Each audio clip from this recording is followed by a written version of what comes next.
Good evening. Tonight I thought I might introduce you to, walk you through my practice of letting go.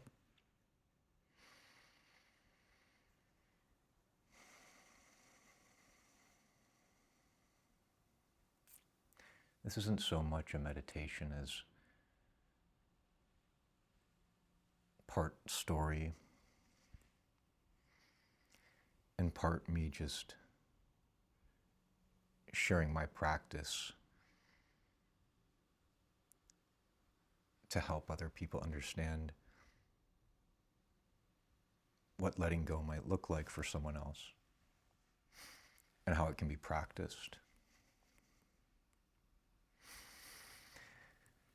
And so we meet in a seated posture. You'll notice that the crown of my head is reaching up slightly. I have a active spine. And I'm actively just slowing down my breath. For the most part, it's a nasal inhale.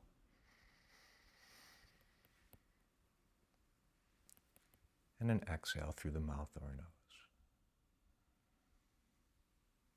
And these aren't deep breaths, they're not big gulps of air. But I'm bringing them down here, not just breathing in the chest.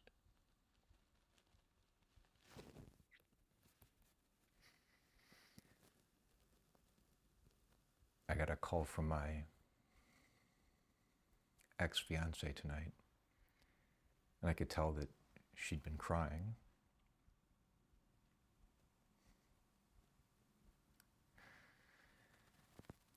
And she started talking about our cat Buddy, who found us in the cold of winter in Toledo when he was about 3. And he's now about 17.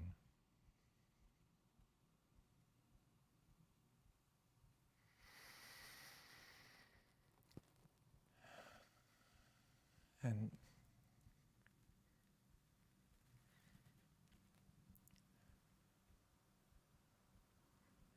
she was sharing concern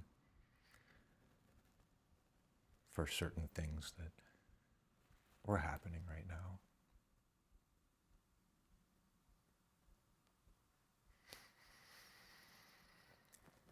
And I love this cat.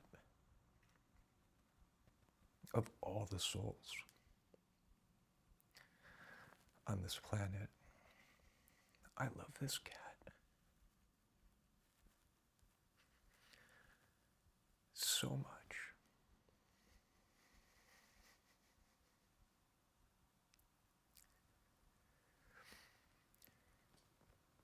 And as she was telling me this, it was that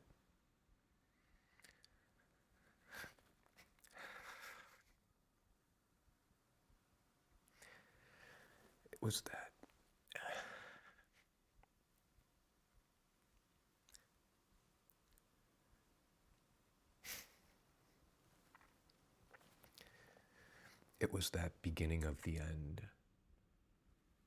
moment. And we don't know how long the end may be.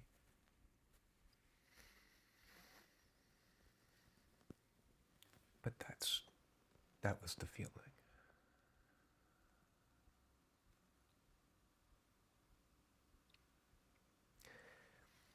And so I just walked around for about 10 minutes, just kind of pacing aimlessly, and then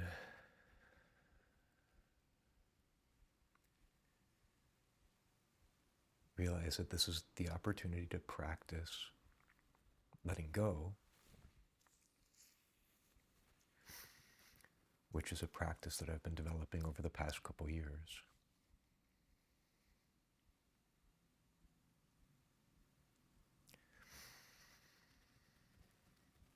In grief psychology, they say that the most effective way for someone to handle grief is to process it, to be there with it, to look at it head on.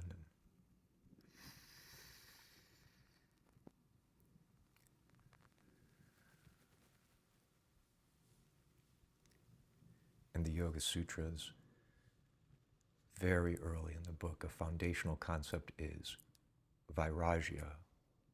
And vairagya means non-attachment.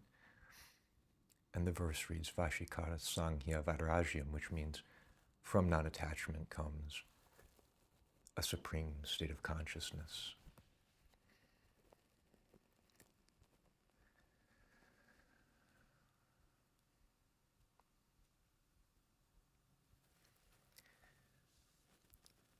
And so my practice of letting go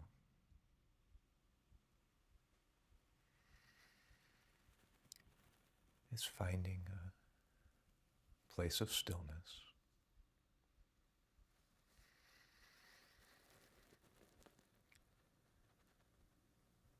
and just being with the reality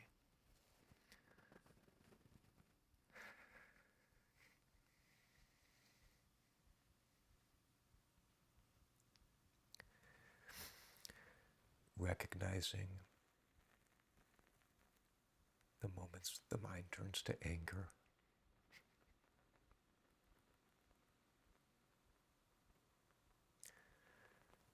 when the mind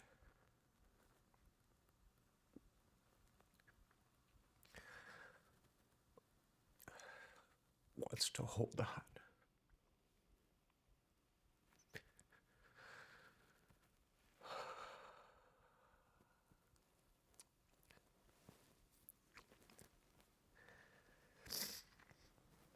And as I notice these emotions, I first know that they are understandable, that they are normal.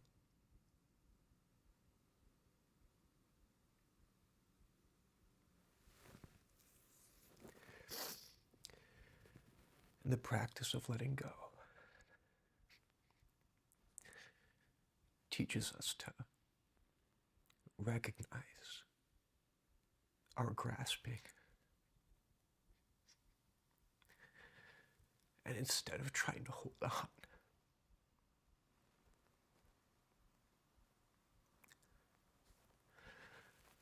be there, in this case with my cat, Buddy Jackson, be there, but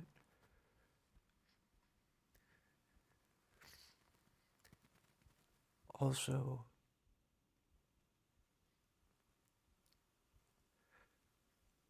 seek peace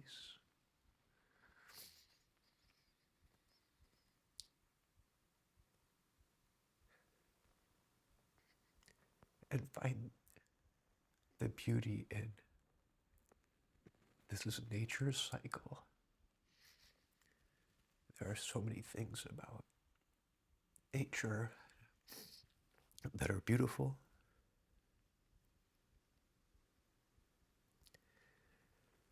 and there are some things that are more difficult.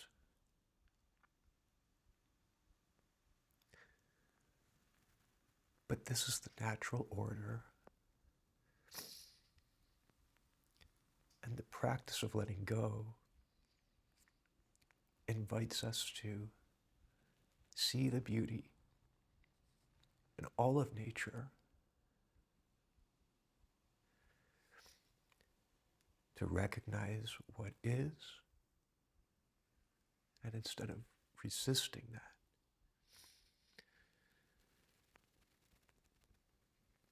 to be with it.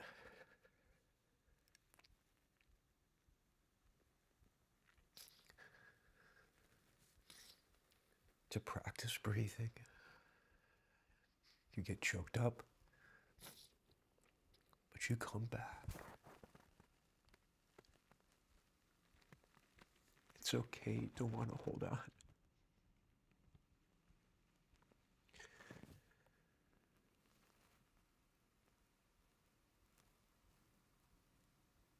But the spiritual practices teach us to let go.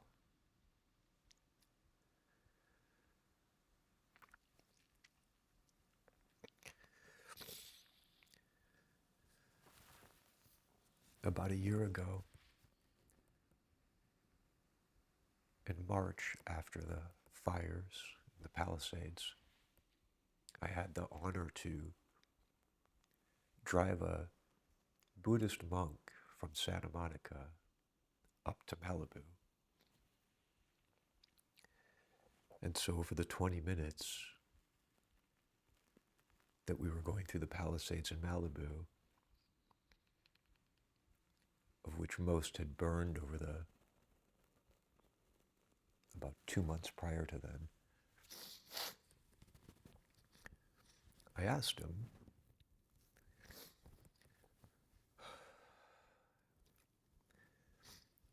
what he would say to those who had lost their home. And this monk said that you would encourage them to let go. And I looked him in the eye and I said, that feels like really tough instructions, almost insensitive, in that many people would take offense to that. And he acknowledged and said he understood. And so I asked him to explain why. And he said that what had happened, and that is what is. And it would be very human and very understandable to be very upset.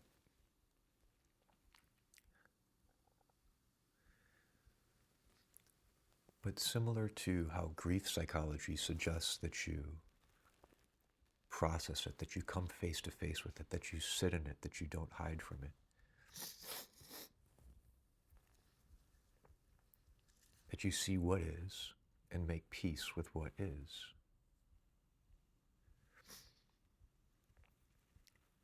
He said that the practice of letting go will move you closer to a time where you regain a state of happiness and optimism and forward progress. And so it wasn't judgmental. Those who wouldn't let go, that was understandable to him. But he felt it would be more compassionate for that person to practice letting go, because that would bring them sooner to a place of peace. And so his point was that through letting go, we could achieve peace sooner than later, not suggesting it was easy.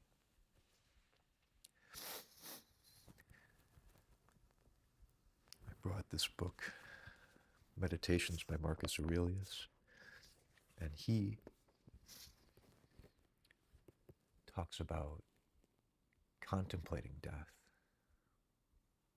And this idea at first seemed really off to me as well, and he's not the only Stoic that would talk about this. And they would, with a healthy child, go by the bedside, and there would be a practice where they would imagine their child dying. And they would feel the emotions, and they would practice the being with these emotions and recognizing that this is a potential reality. And one of the things that the Stoics discovered through this practice was how present it made them, how much it made them really appreciate and be there and not take any day with their child for granted. that are practicing letting go, recognizing what is nature, while also becoming deeply present and full of gratitude. And so these are all different inspirations that come into my practice, and as I am in this moment,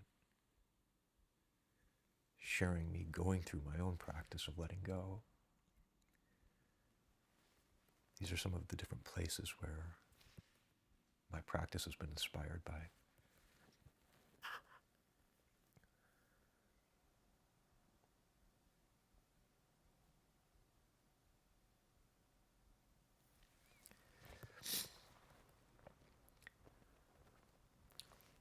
Oftentimes letting go is under easier circumstances. Oftentimes we could choose to practice letting go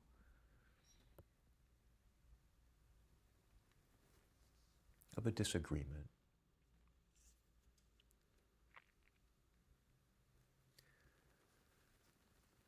of something at the workplace that didn't go your way.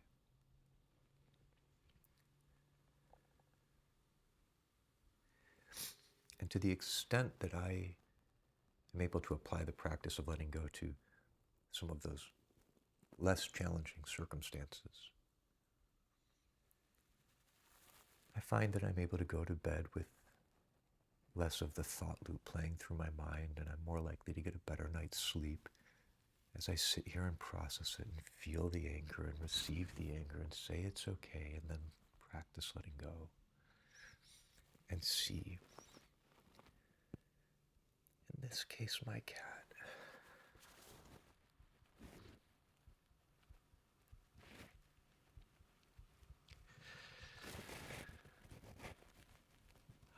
I just see his face. I feel his paw.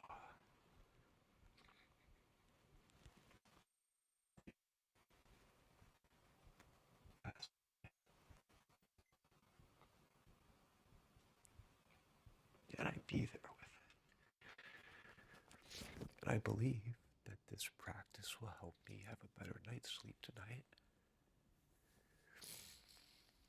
And hopefully there's no emergency tomorrow.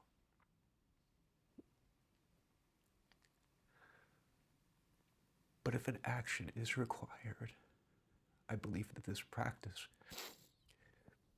improves the likelihood that I will make a better decision tomorrow, having been better slept, maybe operating more from a place of gratitude and appreciation and maybe clarity, a little less out of anger.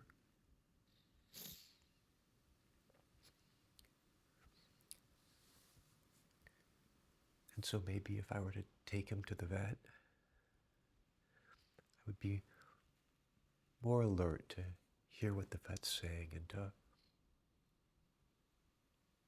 notice if maybe something's being missed.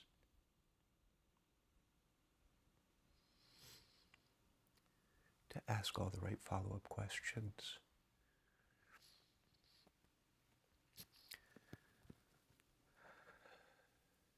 And I think that's one of the ways that the practice of letting go has an immediately positive impact on the way we experience life.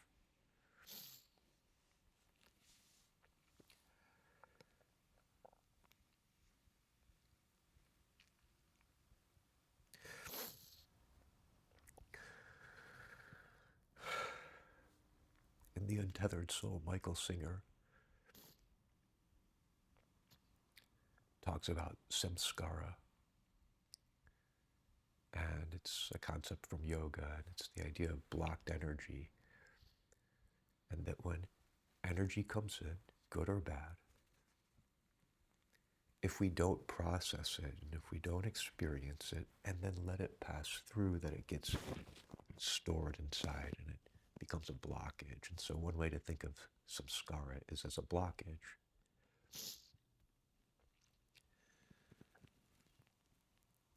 And so the belief is that through the practice of letting go, you also decrease the likelihood of samskara,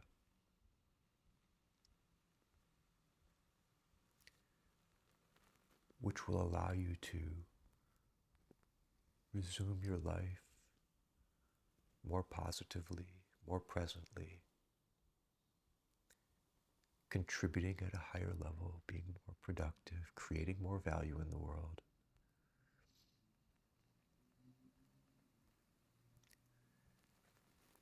And so, one of the things that I think about in this process is just being there with it, receiving it, feeling it, and letting it pass through.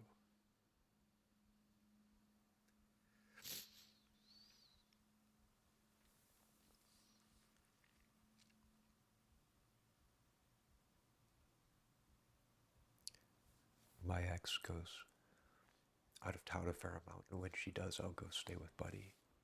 And she's going out this weekend, and so this weekend I'll go spend a couple of days with him.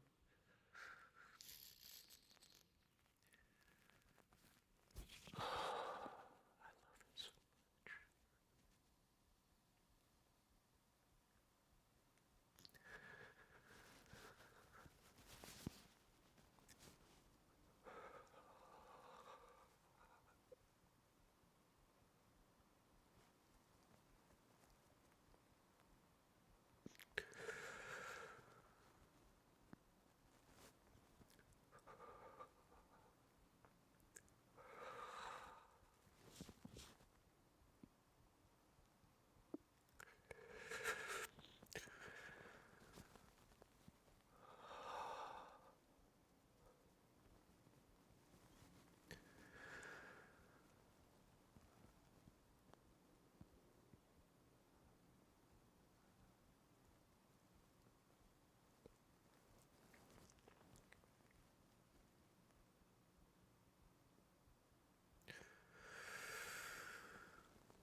It's not easy.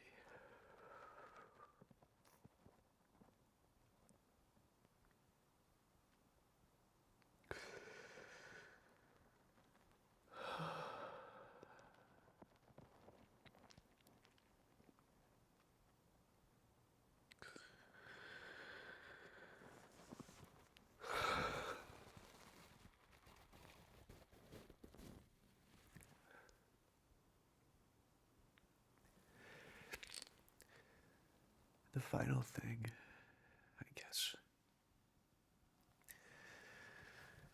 Marcus Aurelius also teaches that we can spend too much time here, and that we practice letting go, and we also have to move on. That we can't spend too much time here. I don't know exactly any sort of what's too much, but in my mind, I think the idea is, okay, 20 minutes, 30 minutes, here's enough. It's time for bed.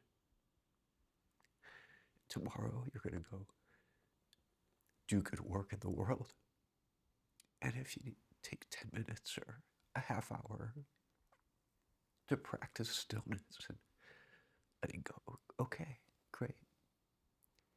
And come back and perform good acts in the world. So that's my letting go practice.